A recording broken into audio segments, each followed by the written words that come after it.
Halo, saya Patricia Septilia, NPM 19019.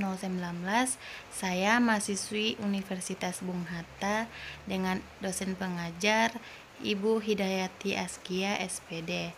Di sini saya akan menceritakan dongeng Semangka Emas. Selamat menyaksikan. Pada suatu ketika, di daerah Sambas ada kisah tentang seorang saudagar yang kaya raya. Saudagar kaya itu memiliki dua orang anak laki-laki. Si sulung bernama Muzakir, sedangkan si bungsu bernama Dermawan. Meskipun mereka lahir dari rahim ibu yang sama, namun sifat keduanya sangat jauh berbeda.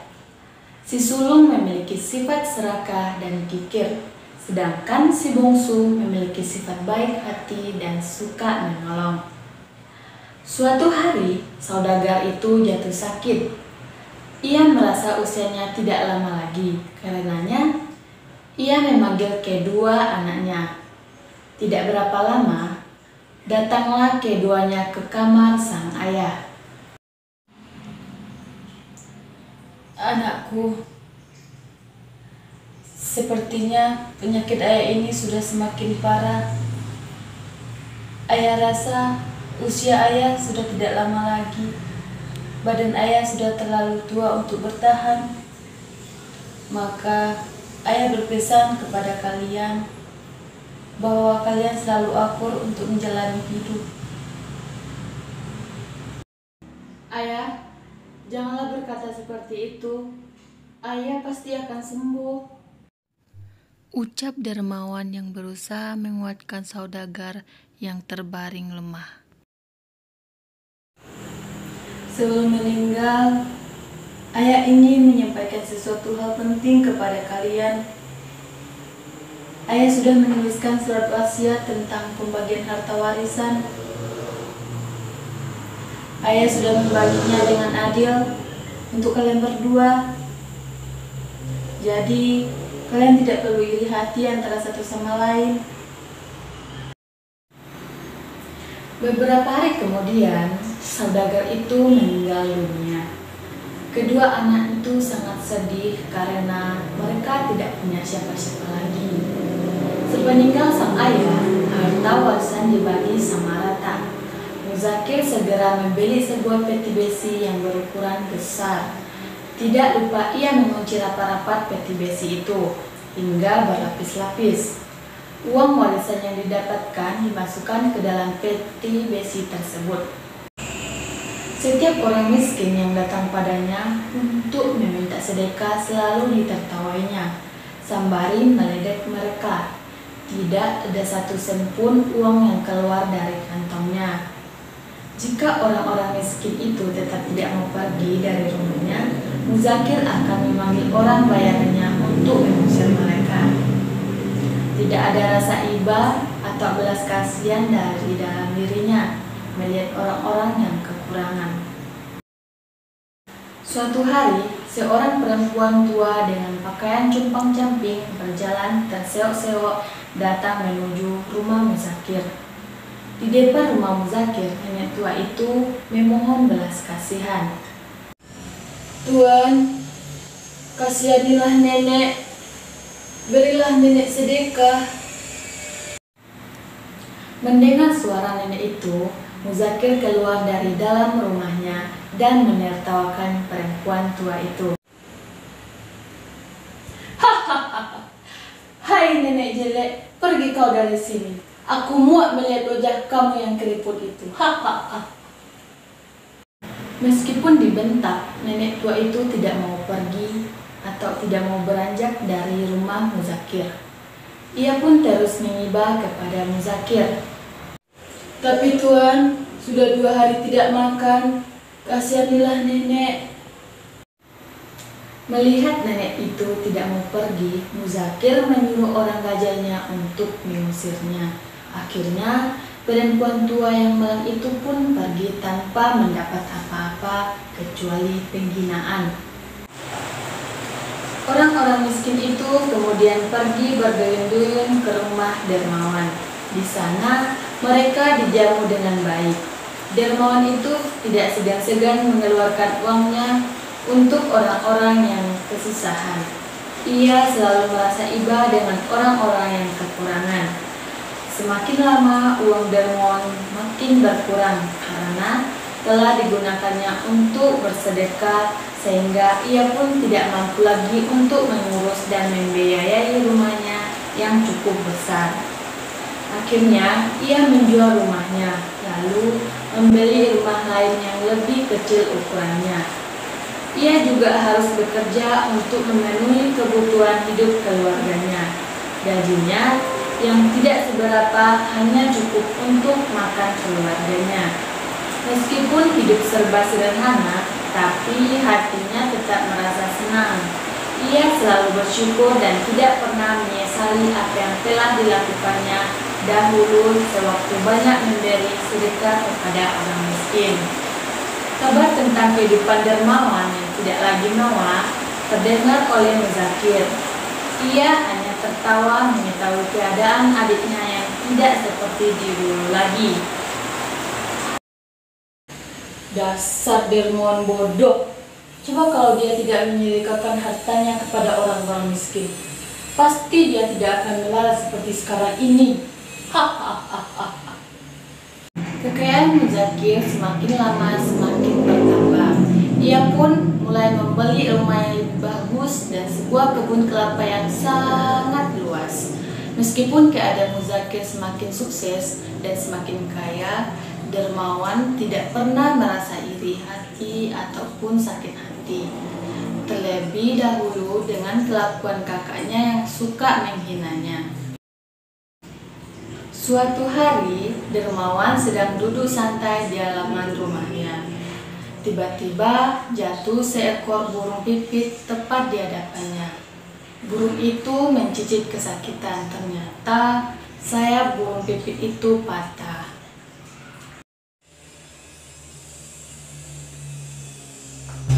Aduh, malang benar nasibmu. Pasti kamu kesakitan dan tidak bisa terbang. Dengan perlahan, Dermawan mengangkat burung pipit yang malang.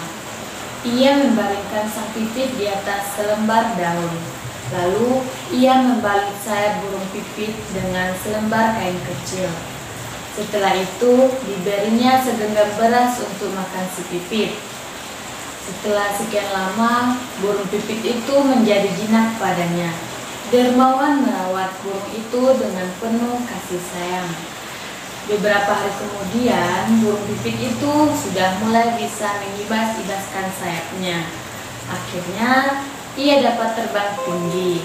Keesokan harinya, burung pipit itu datang kepada Dermawan sambil membawa sebutir biji di paruhnya. Hai burung kecil, ternyata kamu masih ingat dengan aku ya?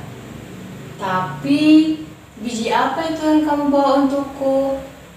Burung itu hanya meletakkan biji itu di hadapan Dermawan. Dermawan perhatikan kembali lebih teliti biji yang dibawa oleh si pipit. Biji itu tampak biasa-biasa saja.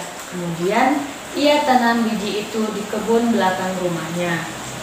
3 hari sudah sejak kedatangan burung pipit, Dermawan kembali melihat biji yang ditanamnya. Ternyata biji itu sudah tumbuh menjadi pohon semangka.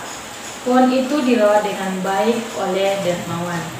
Ia tidak pernah lupa menyiraminya setiap sore sehingga pohon semangka itu tumbuh dengan subur.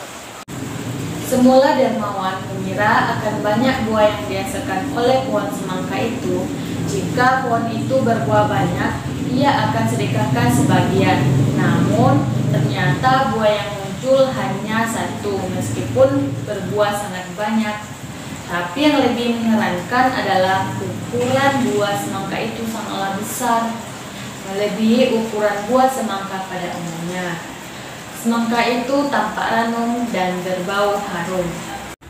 Wah, semangka ini besar sekali. Baunya juga sangat harum. Pasti semangka ini sangat lezat dan nikmat untuk dimakan.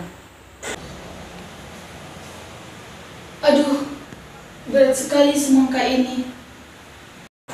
Setelah ia memetiknya, lalu ia membelahnya. Betapa terkejutnya Dermawan ketika semangka yang dibelahnya malah berisi pasir berwarna kekuningan. Dermawan memperhatikan dengan seksama pasir itu. Ternyata pasir itu adalah emas murni yang terurai. Mata Dermawan terbelalak tidak percaya. Ya Tuhan, apa ini? Ia sempat bertegun sejenak lalu menari-nari kegirangan. Tidak berapa lama Dermawan mendengar suara burung berkicau. Dicarinya sumber suara itu. Ternyata suara itu berasal dari burung yang pernah ia tolong. Suara burung pipit. Oh, burung pipit. Terima kasih burung pipit. Keesokan harinya Dermawan membeli rumah mewah dengan pekarangan yang sangat luas. Ia pun tidak segan-segan memberi makan pada orang-orang miskin yang datang meminta sedekah ke rumahnya. Meskipun sering menyedekahkan harta, Dermawan tidak pernah jatuh miskin seperti dulu, sebab hartanya sangat banyak dan hasil kebunnya melimpah hingga tak akan habis. Melihat keberhasilan adiknya, Muzakir menjadi iri hati. Bagaimana mungkin Dermawan yang sudah jatuh miskin dalam sekejap menjadi orang yang sangat kaya? Aku harus mencari tahu tentang hal ini. Karena penasaran, keesokan harinya Muzakir pergi bertandang ke rumah adiknya. Ia bertanya tentang banyak hal, bagaimana adiknya bisa menjadi kaya mendadak. Dengan jujur, Dermawan menceritakan kejadian yang dialaminya. Setelah mendengar kisah adiknya, Muzakir segera menyuruh bawahannya untuk mencari burung pipit yang patah kaki atau sayapnya.